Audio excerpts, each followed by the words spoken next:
The original icon of Louisville basketball has passed away. Coach Denny Crum died at his home this afternoon with his wife Susan by his side. Crum was 86 years old. He came to UofL from UCLA and John Wooden's program in 1971 after playing and coaching under that legend. During his 30 years as coach of the Cards, he transformed the profile of the program and made it one of the nation's best. Under Crum, Louisville won those 2 national titles, appeared in 6 Final Fours, and played in 23 NCAA tournaments, making UofL one of the defining programs of the 80s.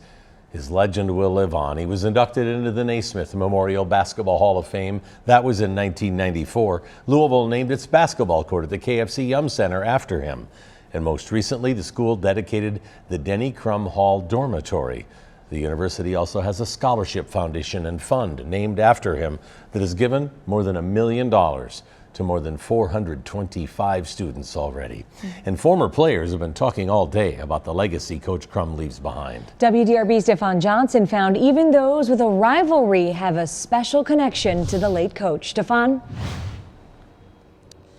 Well, behind me, there's a banner hanging honoring the legendary coach. I'm old enough to remember the days of Coach Crum roaming the sidelines with that paper rolled up in his hands. Meanwhile, he obviously meant a lot to people here, fans and former players, but Coach Crum is also being remembered by former competitors, including some who competed against him. We competed against Louisville a couple of times when I was in college, played against the Doctors of Dunk in 1983, and then played for the national championship in 1986.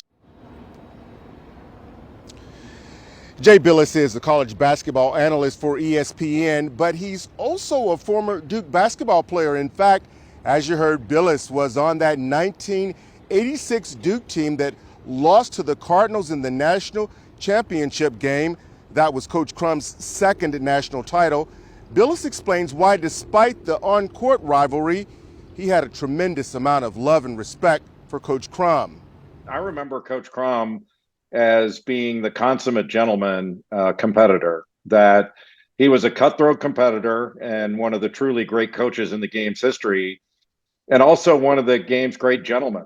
Win or lose, he was gracious, always had a kind word, but he would really play anyone, anywhere, anytime, and didn't mind putting his team in difficult situations early in the season, even if they took losses, because he knew it was going to make them better toward the end of the season.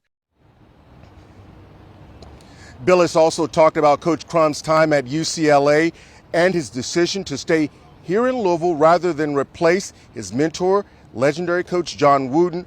One more thing that we did not get to include, but I want to make sure I read it here because I want to get it correct. It was such an awesome story to hear. Billis says whenever he came to town and saw Coach Crum, he would say, "Hey man, you're wearing my ring," referencing, of course, that 1986 championship team. Yeah, well, that had to feel pretty good for Denny. And he probably just held it up and smiled. Stefan, I know you've also talked to some former players and also fans too. Right, a lot of the former players met here in front of the Yum Center, some fans and people who were not fans as well. And some of the former players, including Judge Derwin Webb, told me they knew that Coach Crum was sick, but this is still pretty heartbreaking for them. Yeah, and they would have monthly dinners with him. I mean, they always kept that connection. Thanks, Stefan.